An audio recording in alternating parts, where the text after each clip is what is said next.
સતગુરુદેવનો ખોડીદાસ બાપાનો ભુજગરામ ભગવાન દાદા ત્રિકમ સાહેબ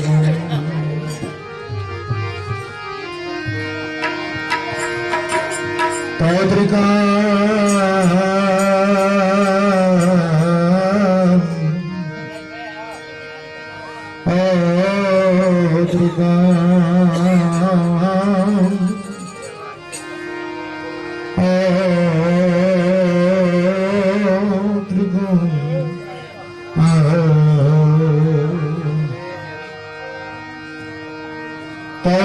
મારા ધનમાં પ્રગટિયા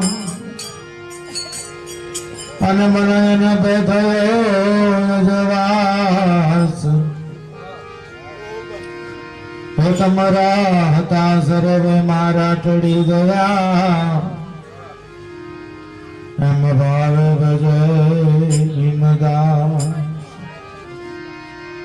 તો તમારા હતા સર્વે મારા ટળી ગયા એમ ભાવે ભજે વિમદા દિવાળી જેવો તહેવાર એની અંદર ખોડીદાસ બાપાના ગુણ ગાવા માટે થઈ અને આપણે બધાને અહીંયા તેડાયા ભજન અને ભોજન એનો લાભ ખાવાનું તો આપણે ઘેરે ખાવાના છીએ કદાચ દિવાળીનો તહેવાર ચાલે એટલે દરેકના ઘરમાં મીઠાઈ હોય કંઈક ફરસાણ હોય કંઈક ઘરમાં બનાવ્યું હોય ને પણ સાહેબ એ ખાવામાં આ ખાવા જેવો સ્વાદ ના આવે કારણ કે આ જમવાની અંદર ગુરુનું નામ ભળ્યું છે અને ગુરુનું નામ પડે ને એ પછી જમવાનું નથી રહેતું એ પ્રસાદ થઈ જાય અને પ્રસાદનો સ્વાદ ખાવામાં આવતો એ પ્રસાદનો લાભ આપણને આજે મળ્યો ખોડીદાસ બાપાની ઘણી બધું કહેતો હોઉં છું કે ભજન કોને કેવું આપણે સાખીઓ ગઈએ કે ભાઈ ભક્તિ કરો પાતાલ में प्रकट होत आकाश दाबी दुबी ना रहे आ कस्तूरी की वास ભક્તિ કઈક એવી હોવી જોઈએ જેનું પ્રમાણ મળ્યા વગર રહે નહીં અને આપણને એવા પ્રગટ પુરુષો મળ્યા છે એ કરશન બાપા બેઠા ભરત બાપા બેઠા છે ઘણી વખત મને એવો વિચાર થાય કે ખોડીદાસ બાપાની ભક્તિ કદાચ સાહેબાગના એ નાનકડા ઘરની અંદર કે ગલીની અંદર એ પુરુષે કેવું ભજન કર્યું હશે કે જેના ફળ હું ને તમે આજ આટલા વર્ષ પછી અહીંયા બેઠા બેઠા ચાખીએ છીએ અને કદાચ આ સાંસારિક જગત માટે થઈ એક દિવાળી આવતી હોય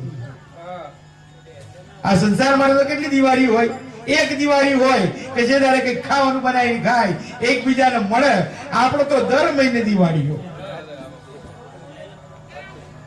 આપણે કઈક દિવાળી ના પ્રસંગની રાહ જોવાની હોતી અને મહાપુરુષોએ બાપાએ પ્રીતમની વાણી ગાઈ. મને પ્રીતમનું એક બહુ સરસ યાદ આવે છે કે પ્રીતમ જ્યારે કોઈકે પૂછ્યું કે પ્રીતમ દિવાળી આપણી દિવાળી કેવી, અને પછી એને કહ્યું કે આપણી દિવાળી કોને કહેવાય. બહુ સમજવા જેવું છે આ કે મારી તમારી દિવાળી કેવી હોય.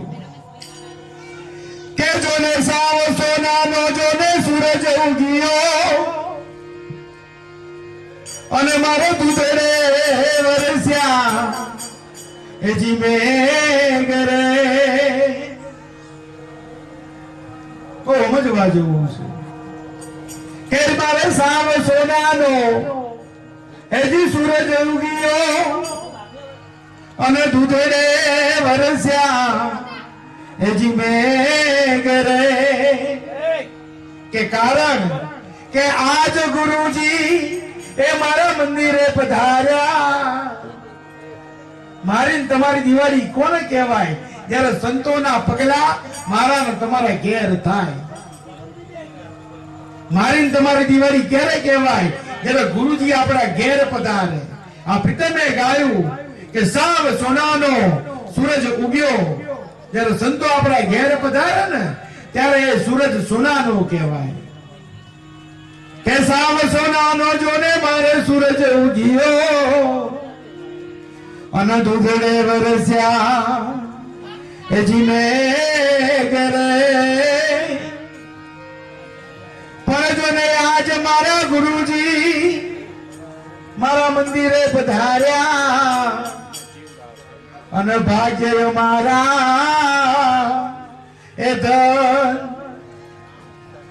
પ્રીતમે ગાયું કે ધન દિવાળી રે થયા એ હરિમુખે જોવાને ધન દિવાળી રે થયા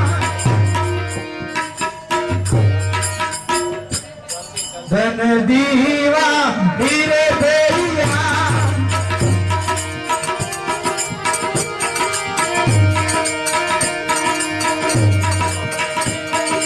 હરિમુખ જોવાને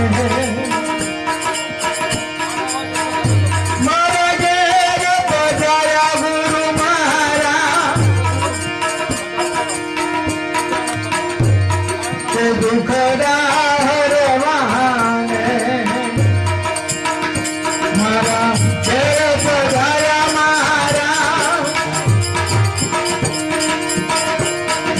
ઘેર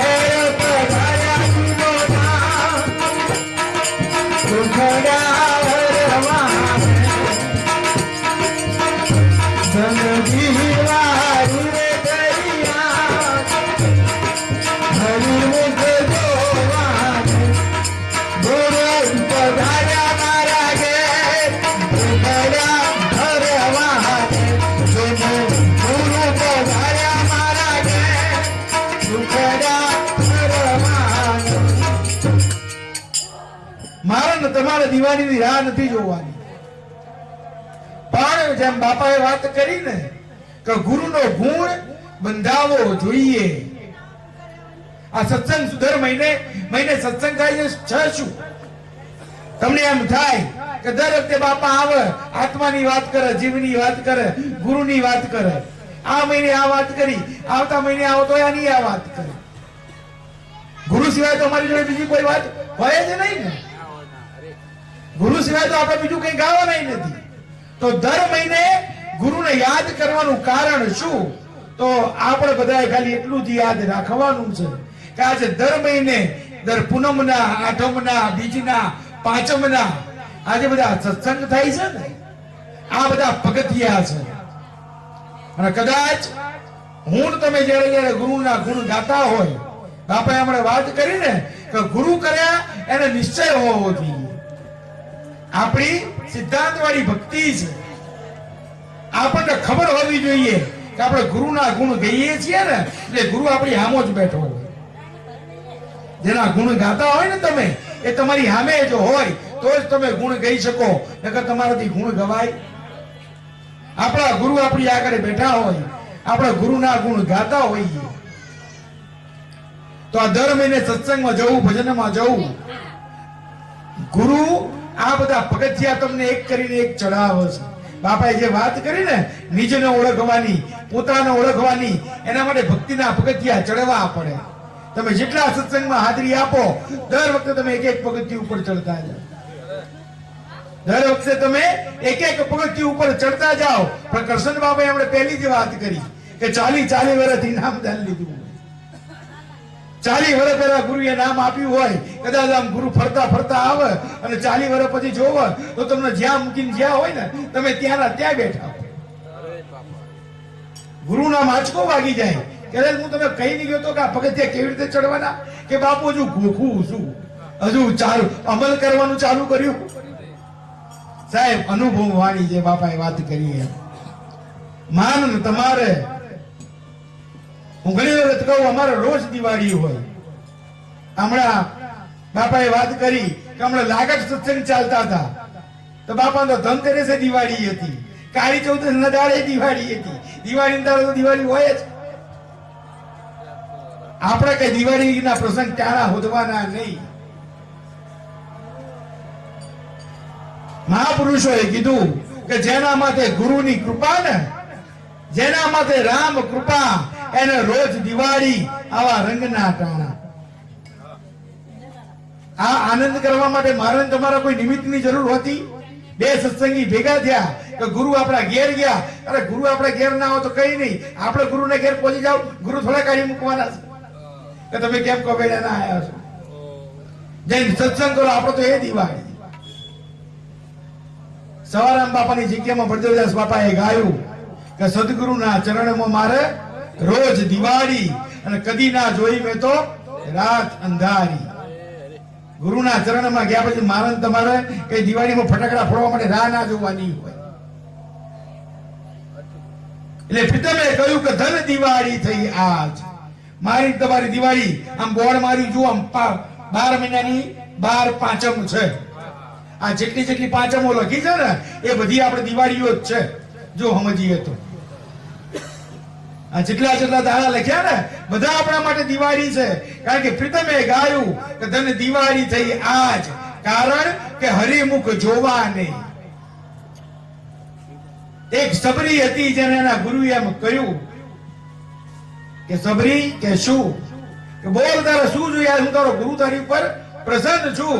એ મારે તમે મળ્યા પછી બીજું જોવાનું શું હોય. પણ જગત આખું ભ્રમ કરે છે. તમે જો એની ઓળખાણ કરાવી દો રૂબરૂમાં કે ગાડી યાર માગી આટલું માગ્યું, જા હવે તારે બ્રહ્મને હોદવા જવાનું, એ તને હોદતો આવશે. તારે કઈક બ્રહ્મને કે પરમ તત્વને ઓળખવાની જવાની જરૂર નથી. તો મારે કરવાનું શું? કઈ બેઠી ખાલી મારું નામ લે છે. સાહેબ ક્યાં અયોધ્યાનો રાજવી, અયોધ્યાનો રાજા, ક્યાં પેલી જંગલમાં રહેનારી ભીલડી, પણ ગુરુની કૃપા થઈ. મને તમને એટલી જ ખબર પડી. આમાં જો ને ગુરુની પાછી જે દયા હોય ને સૂક્ષ્મ હોય. મને તમને રામની ખબર છે, મને તમને કદાચ સબરીની ખબર છે, પણ જેને આ વચન આપીને ગુરુને કોઈ ઓળખતું નથી. ગુરુની દયા સૂક્ષ્મ હોય. ગુરુએ કહ્યું કે મારું નામ લેજે, આ ભ્રમ તને ઓતતો આવશે. અને જો આવ્યો એટલું નહીં, એઠાબોર ખવડાયા ને તો તમને શું લાગે છે કે સબરીની મહત્તા હતી? સાહેબ એના ગુરુનું વચન કામ કરતું હતું. એના ગુરુનું વચન કામ કરતું હતું. એને એઠાબોર આપ્યા ને ગુરુનું નામ લઈ, પેલા પરમ તત્વને ખાઈ જવા પડ્યા કે એને સ્વીકાર કર્યો કે તારા ગુરુના કારણે મારે આવવું પડ્યું છે. એ જાણે કે એની દિવાળી થઈ કે તને દિવાળી થઈ આજ, કારણ કે હરિમુખ જોવાને. બાપાએ હમણાં હરિની વાત કરી. હરિ કહેતા સંતોના મુખ તમને જોવા મળે ને આ સ્વદે. કારણ કે દિવાળી ક્યારે કહેવાય? જ્યારે આ પવિત્ર પુરુષોના મોં તમે જુઓ, પવિત્ર પુરુષોના દર્શન તમે કરો. બાપાએ જેમ વાત કરી એમ કે ગુરુના ઘરની મર્યાદાઓ થોડી પાડવાની હોય. ગુરુ ગામમાં આવે એટલે આપણાથી પરગામ ન જવાય. અને આપણી તો મનની વાત છો પાછી. બાપા અહીં બેન સત્સંગ કરતા હોય, આપણે કદાચ એમની સામે જ બેઠા હોય, આંખો કદાચ બાપાની સામે હોય, પણ બાપાને જોતી ના હોય, મન ક્યાંય પરબારું ફરતું હોય. સંતોએ તો એટલી ભૂમિકાની વાત કરી. કદાચ હું તમે સંતોની આગળ બેઠા હોઈએ તો કમસે કમ આપણી સુરતા, અને બાપાએ જેમ વાત કરી એમ કે સંતોની વાત પૂરક હોય કે સંતની તમે જ્યારે સંત મેળાવડામાં જાઓ ત્યારે એક પણ સાખી તમારા ધ્યાન બહાર હોવી જોઈએ. કારણ કે હમણાં સાખી કોઈ ગાયું કે શબ્દ કી ઢેરિયા, हमने કહ્યું ને કે શબ્દ આર શબ્દ પાર, આ શબ્દ કી જગ ઢેરિયા. શબ્દ માંથી કોઈક શાન સમજાવે ને વો સદગુરુ. સાહેબ કયા શબ્દની ચોટ તમને વાગી જાય એ મનન તમને ખબર હોય. એટલે દરેક શબ્દની ઉપર આપણી સુરતા હોવી જોઈએ. કારણ કે દિવાળી મારા થઈ કે મારા ગુરુ પધાર્યા મારા ઘેર, કે મારા દુખડા, અને દુઃખ એટલે આ બધા સંસારિક દુઃખો પડતા એની વાત નથી કરી. આ ત્રિવિધિના ટાપ ટળી જાય. પછી પ્રીતમે કહ્યું છે કે ગુરુ પધાર્યા તો શું થયું કે મારા સાવ સોનાનો કે સૂરજ ઉગ્યો છે અને દૂધના વરસ્યા છે મેઘ.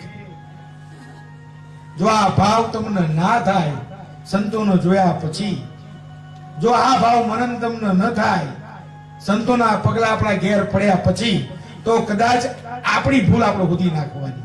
આપણે સમજવાનું કે ક્યાંક થોડી કચાશ છે. કારણ કે સંતોના પગલા ઘેર પડે એટલે સોનાનો સૂરજ ના હોય તોય દેખાય, ના હોય તોય દેખાય. અને જેને એ ભાવાવેશનો અનુભવ કર્યો એવા સંતોને પૂછો, જેને ગુરુના ચરણમાં સમર્પણ કર્યું એમને પૂછો, જેને દેહ અભ્યાસ મટાડી દીધો, દેહનો આખો ભાવ મૂકી દીધો એ સંતોને પૂછો. બાપાએ આપા જાત્રાની વાત કરી ને, સંતોને પ્રમાણ આપવું પડે છે. જ્યાં બાપાએ વાત કરી કે દીકરી નીકળી છે એના ઘેરથી, આપો જાત્રો પાછળ ગયા છે. દીકરી પોતાના ઘેરથી નીકળી આપો જાત્રો પાછળ ગયા છે. હવે આપા મેપાનું નામ મોટું. દીકરી પોતાના ત્યાં ગઈ, જાત્રો પહોંચી ગયા. સસરા અને જમાઈ વચ્ચે કઈ વાત થતી નથી. રાત પડી એટલે ખેતરમાં સસરા સુવા માટે જાય, જાદરો જોડે જીત કરે કે મને જોડે લેતા જાઓ. મર્યાદાની વાત કે દીકરીની વાત હું એમને ખેતરમાં એકલા કરીશ કે તમારી દીકરી આ મને કીધા વગર આવી ગઈ છે. સાહેબ આ સંતોની વાતો ક્યાં ઉભી છે?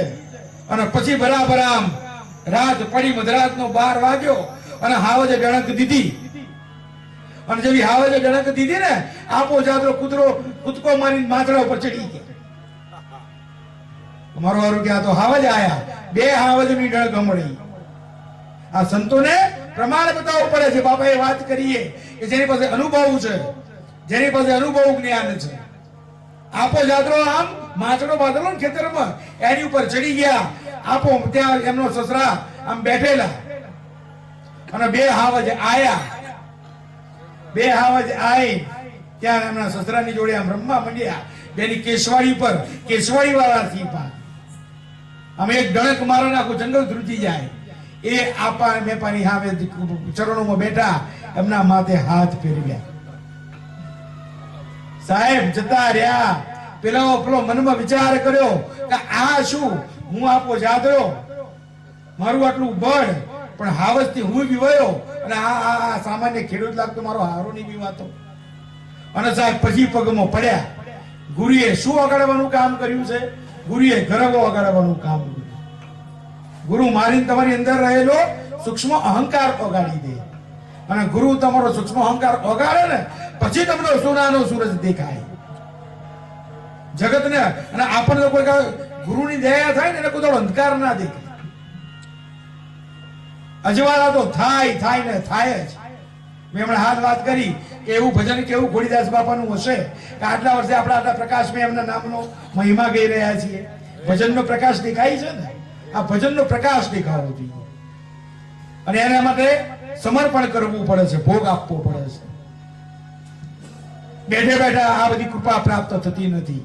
નામની અંદર વિશ્વાસ ભરોસો બંધાવો ને એ બહુ મોટી વાત છે. અને આજ કારણ કે સાબ સોનાનો મારો સૂરજ ઉગ્યો કેમ કે મારા દૂધડે વરસ્યા છે મેઘ.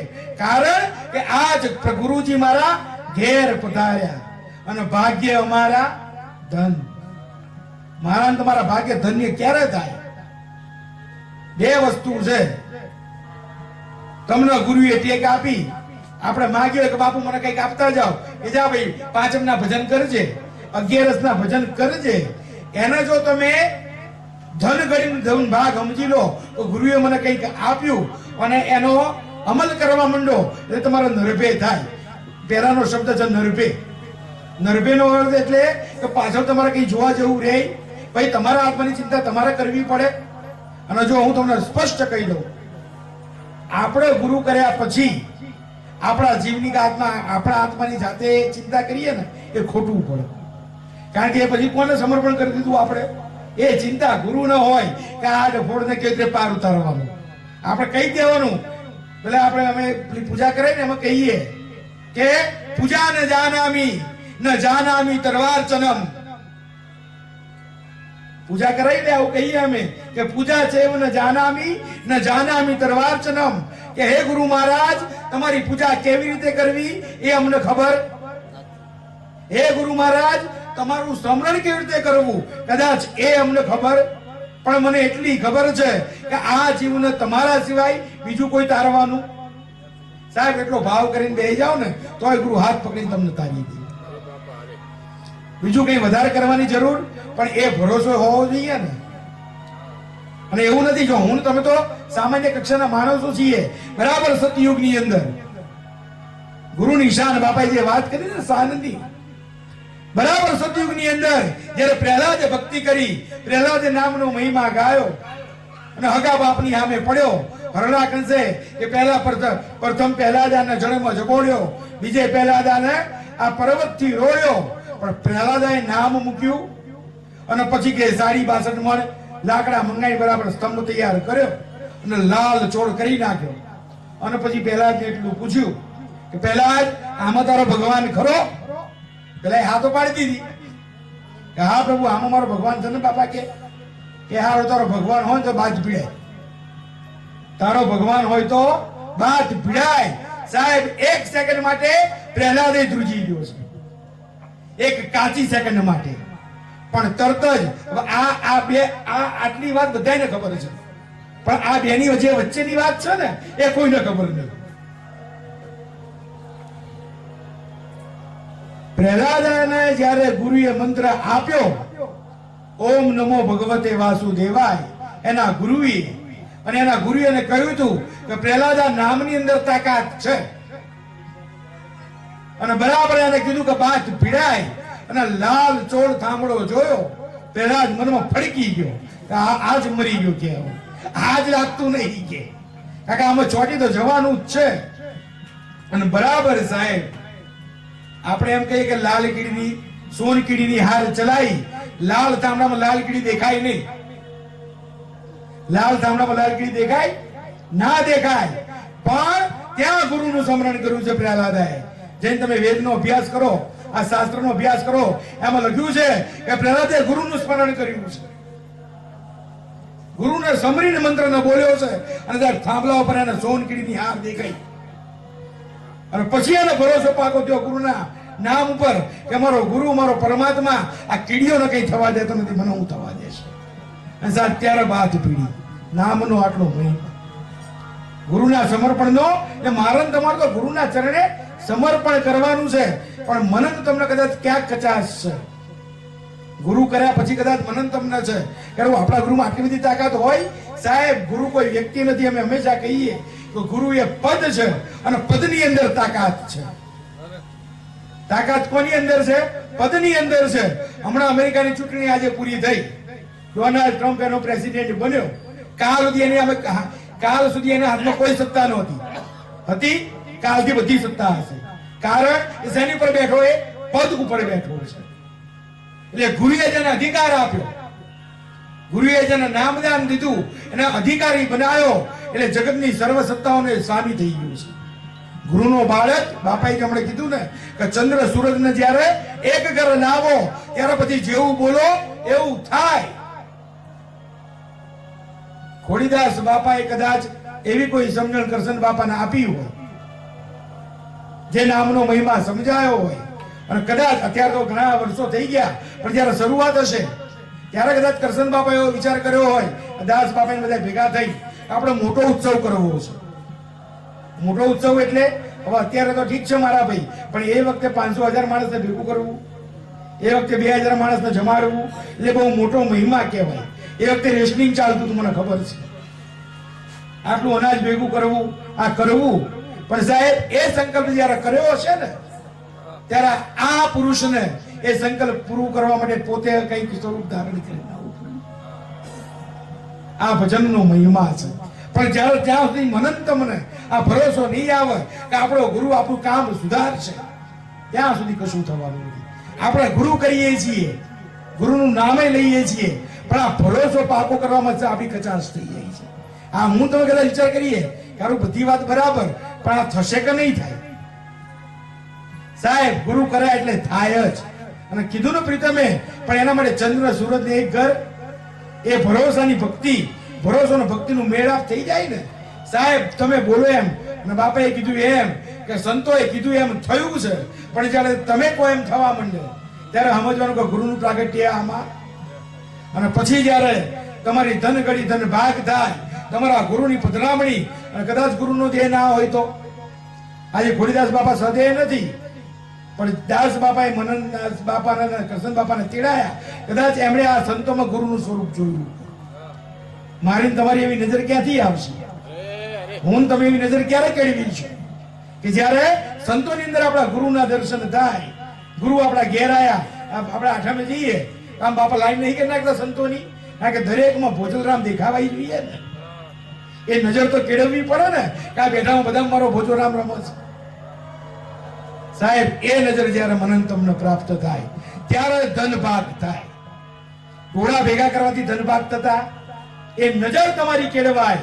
એ તમે એ દ્રષ્ટિથી જોવાતા શીખી જાઓ, સમદ્રષ્ટિ લાવી દરેકની અંદર તમારા ગુરુને જોવા માંડો, ત્યારે તમને તમારા ભાગ્ય ધન થયા હોય. અને પછી ગુરુ ઘેર પધારે. પ્રીતમ શું કહે છે આગળ કે ગુરુ ઘેર પધાર્યા પછી શું કે કંચન કેરો તાળે જમારું ને મય મુકુત પુર રે.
પછી કે કંચન કેરો થાળ અજવાળું.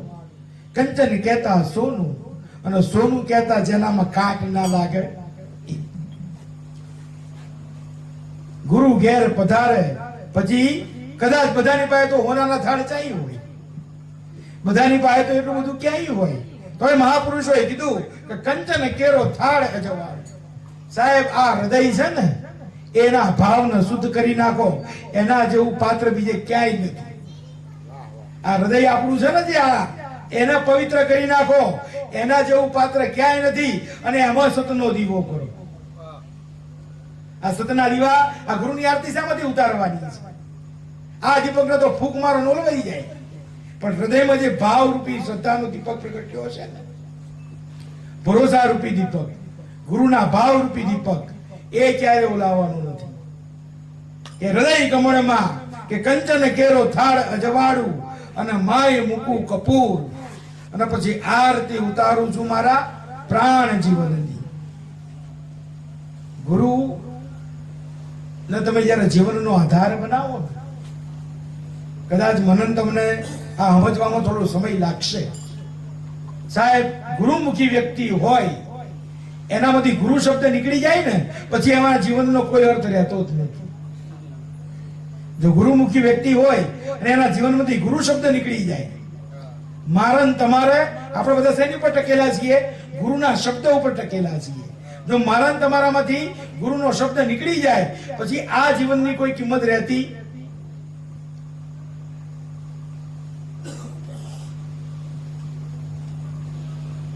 આપણી ઓળખ,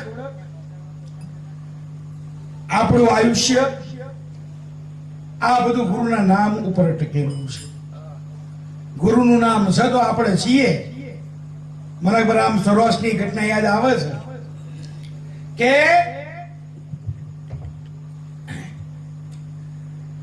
આ છે ને અનુભવ જ્ઞાન છે થોડું. બરાબર આમ એક પતિ પત્ની વાતો કરતા હતા. જો ગુરુના શબ્દની મહિમા શું છે, શબ્દનો મહિમા શું. અને બે જણા પતિ પત્ની વાતો કરતા હતા અને પત્નીએ પૂછ્યું પતિને એમ કે કદાચ હું ના હોય તો તમે શું કરો? કદાચ હું ના હોઉં તો તમે શું કરો? એટલે પેલા કહ્યું કે કદાચ તું ના હોય અને તારું મૃત્યુ હું જોઉં ને તો હું કદાચ ગાળો થઈ જાઉં. કદાચ શબ્દ વાપરવાને કે કદાચ હું ગાળો થઈ જાઉં, કદાચ આ શરીરને છોડી દઉં, કે મારો મૃત્યુ જોયા પછી તો મને કે આ બધું થાય, કે એ વગર તો મને ખબર ના પડે.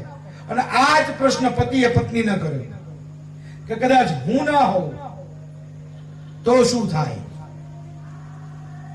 પેલી કે જેવો મારા કાને શબ્દ પડે કે તમે નથી રહ્યા, એની સાથે મારો પ્રાણ નીકળી જાય. એની સાથે મારો પ્રાણ નીકળી જાય. પેલો રાજા થોડો અવરચંડો હતો. એને થયું કે મારી પત્ની ખાલી મને ખુશ કરવા માટે થઈ અને આ બધું કહે છે. અને પછી એને કર્યું બરાબર સેના તૈયાર કરી પત્નીને કહ્યું કે એક રાજા આપણી સીમાડે આવી ગયો છે, આપણા રાજ ઉપર ચડાઈ કરવાની કોશિશ કરે છે, હું એને રોકવા માટે જઉં છું. એટલે પત્નીએ જે બધું થતું હતું એની આરતી કરી, પૂજા કરી અને પછી એને રણ મેદાનમાં મોકલ્યો. આવું કઈ હતું નહીં, પણ પેલા એ બધો ખેલ કરેલો અને રણ મેદાનમાં જઈને પેલો ઉભો રહ્યો અને જૈન કોઈ સૈનિકને મોકલ્યો બીજા ત્રીજા દાડે કે જૈન રાણીને ખબર આપો કે રાજા યુદ્ધ ભૂમિમાં મરી ગયા છે. અને પછી એ શું કરે છે ને મને એમ કહેજો. આ કહેવા છે ને પાછળ આવું કે જોવા માટે થઈ કે શું થાય છે, કસોટી કરવાની થઈ ને. સાહેબ પેલો માણસ આવીને ઉભો રહ્યો, રાજા પાછળ બારના પાછળ સંતાઈ ગયો અને પેલા સૈનિકે સમાચાર આપ્યો કે મહારાણી કે શું બહુ ખરાબ સમાચાર છે. કે શું? કે મહારાજા યુદ્ધમાં લડતા લડતા વીર ગતિને પ્રાપ્ત થયા. સાહેબ પેલા સૈનિકના મુખમાંથી આ શબ્દ પૂરો થાય કે ના થાય, અહીંયા રાણીએ જીવ છોડી દીધો. હજુ તો રાજાના પેલા સૈનિકના મુખમાંથી આ શબ્દ નીકળે કે ના નીકળે, અહીંયા પેલા રાણીએ જીવ છોડી દીધો. પેલો રાજા જોઈ રહ્યો. હવે કોણ એને સમજાવે? એ તો વલોપાત કરવા માંડ્યો. અને પછી કોઈએ કીધું કે ભાઈ ગુરુ નથી ડાવો, કોક તો ગુરુ છે ને, બધા રાજગુરુ હોય ને એને બોલાવો. અને રાજગુરુએ આવીને આ પ્રશ્નનું સમાધાન કર્યું કે રાજા, ભલે તમારી વચ્ચે તને એમ લાગે કે પતિ પત્નીના સંબંધ હતા, પણ એની સુરતા તારા જીવ સાથે જોડેલી હતી. સાહેબ, મારી તમારી સુરતા ગુરુના શબ્દની સાથે જોડેલી હોય ને, ગુરુનો શબ્દ નીકળી જાય, આપણો જીવ એનો આપણે ખોડિયામાં રહે. અને આ કોના માટે છે? જે વારે ઘડીએ ગુરુઓ બદલશે. સાહેબ, ગુરુના શબ્દ સિવાય આ ખોડિયામાં જીવનું કશું કામ. જો આપણે ગુરુમુખી થયા હોય તો આ ભક્તિની પરાકાષ્ઠાઓ છે. તમે જુઓ, જિંદગી આખી જે મહાપુરુષોના આપણે નામ લઈએ છીએ ને, એમણે ગુરુના ગુણ ગાવા સિવાય બીજું કંઈ કર્યું જ નથી.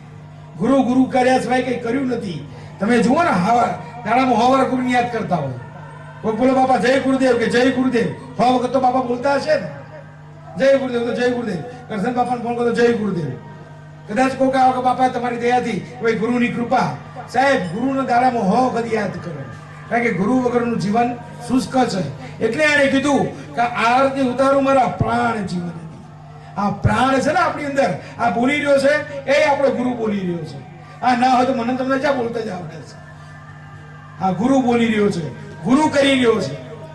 આરતી ઉતારું મારા પ્રાણ જીવનની, કે રવિ ઉગમતા સૂર. આમ રોજ આપણને આમ સૂરજ ઉગવા જોઈએ, રોજ જ્ઞાન થવું જોઈએ નવું નવું. અને ગુરુમુખી રોજ નવું જ્ઞાન થાય, અનુભવ રોજ થાય, અને નવા અનુભવમાંથી રોજ નવું શીખવાનું હોય.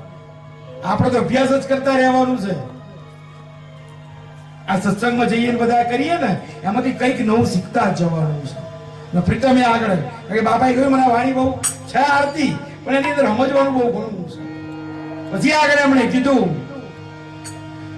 હૃદય કમળમાં છે બિછાવું,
હૃદય કમળમાં સેજ બિછાવું. મેં કહ્યું કે હૃદય જેવું પાત્ર બીજું ગુરુને ક્યાં રાખવાના? ઓકે, સુરતામાં રાખો. સુરતા થોડી આગી અવળી થશે તો ક્યાંક આડાવડા થઈ જશે, પણ તમારું સ્વરૂપ ને ગુરુનું સ્વરૂપ એક કરી નાખો ને. ગુરુ બાર આપણે, આપણી બાર ગુરુ નહીં. પછી શું? એટલે વારે ઘડે હું કહું છું ને કે ભાઈ ગુરુએ બે ચેલાને મોકલ્યા કે જાઓ બે મરઘા આલ્યા, કે બે મરઘાને એકાંતમાં જઈને કાપી નાખજો. એક જણો બહુ ડાયો હતો, જેવો જંગલમાં આવ્યો, નદીના કોતરમાં ઘૂસી ગયો, આજુબાજુ નજર મારી, કોઈ દેખાતું કાપી નાખ્યો. બીજો લઈને પાછો આવ્યો, બોલો કે બાપુ તમારા આજ્ઞાનું પૂરું પાલન કર્યું, કે કાપી નાખ્યો, કે હું કાપી નાખ્યો. બીજો કે બાપુ મૂળ ના કાપી શક્યો. તને ક્યાં એકાંત ના મળ્યું? કે બાપુ જ્યાં જઉં ત્યારે હું હતો અને આ હતો, તમારું વચન એ હતું, હું એકલો તો ક્યાંય હતો જ. સાહેબ, ગુરુના સ્વરૂપમાં તમારું સ્વરૂપ મેળવી દો. ગુરુની વાતમાં તમારી વાત મૂકો. આપણે તો ગુરુ કઈક અલગ વાત કરતા હોય કે ના બાપુ એમ નહીં, આનું આમ થાય. ગુરુની વાતમાં આપણી વાત ભેળવી દેવાની, ગુરુના સ્વરૂપમાં આપણું સ્વરૂપ ભેળવી દો.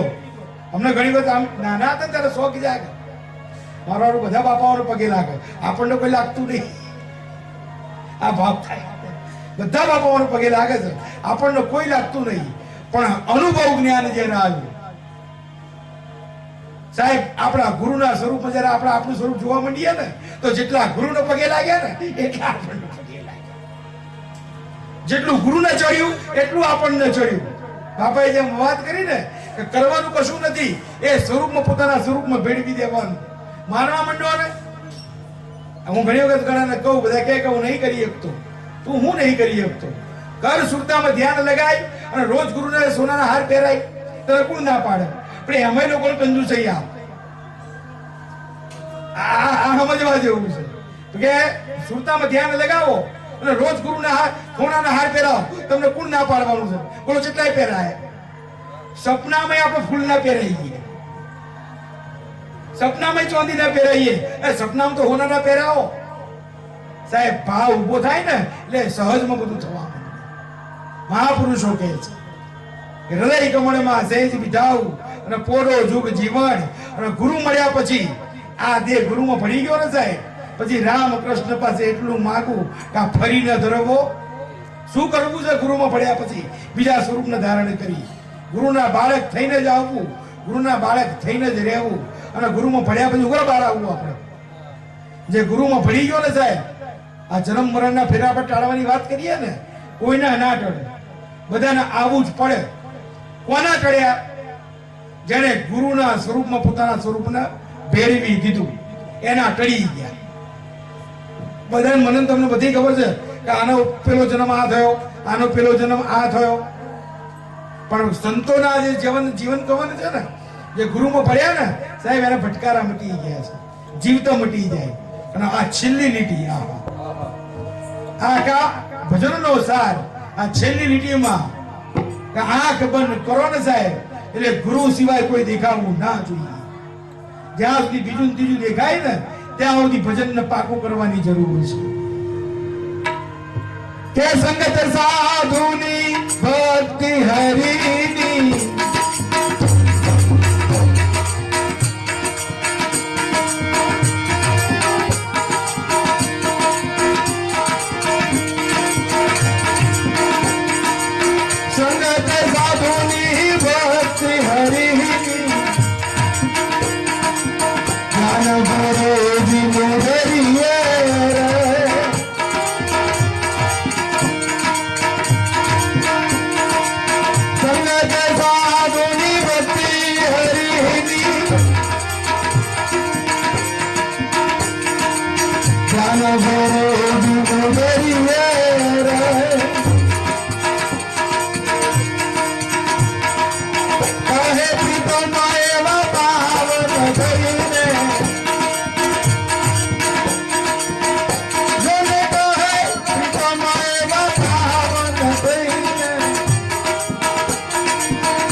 સંગત સાધુની અને ભક્તિ હરિની અને ધ્યાન મારા ગુરુજીનું એ જ ધરીએ રે. સંગત કરવી તો કોની કરવી? બાપાએ કીધું ને કે આજુબાજુ જે થતું હોય, તમે ભજનમાં બેઠા હોય એટલે ભગત કહેવાય. આવા સાધુઓની સંગત કરવી, ભક્તિ હરિની પરમ તત્વનું ભજન કરવું. પણ ધ્યાન કોનું ધરવું? એ તો ગુરુ સિવાય બીજું કોઈ ધ્યાન હોય જ નહીં. ભગવાનને કોણે જોયો? કોઈએ નથી જોયો. એ 4 હાથ વાળો હોય, 1000 હાથ વાળો હોય, પણ પ્રગટ કોઈએ જોયો? પણ ગુરુમાં પરમાત્માના મહાપુરુષોએ ગુરુમાં પ્રગટ દેખાડ્યો કે આમાં તમારો ભગવાન છે. કે સંગત સાધુની ભક્તિ હરિની ધ્યાન મારા ગુરુનું ધરીએ. કહે પ્રીતમ કે પાવન થઈ પછી એક ઠેકાણે ઠરીએ.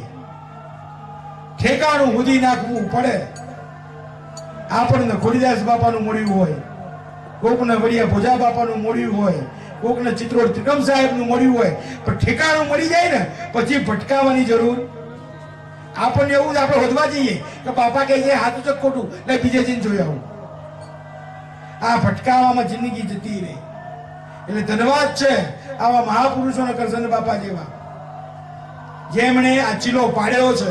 અને દિવાળી ખરી તો આ જ થઈ, આપણે તો ખરી દિવાળી તો આપણે આ જ છે.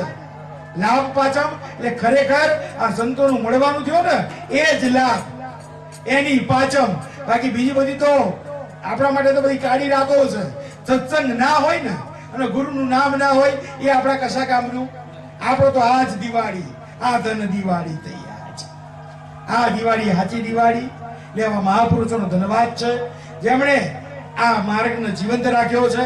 અને જ્યાં સુધી મહાપુરુષોએ કહ્યું છે કે આ કૃષ્ણ પરમાત્માએ ગીતામાં કહ્યું કે યદા યદા હિ ધર્મસ્ય, જ્યારે આ પૃથ્વી પર અધર્મનો ભાર વધશે ત્યારે આવા મહાપુરુષોનું પ્રાગટ્ય થયેલું છે અને થવાનું એ છે. પણ આપણે એટલા ભાગ્યશાળી કે મનન તમને ગુરુએ આ રસ્તા ઉપર લાઈને મૂક્યા છે. બોલો ખોડીદાસ બાપાનો જય, સદગુરુ દેવનો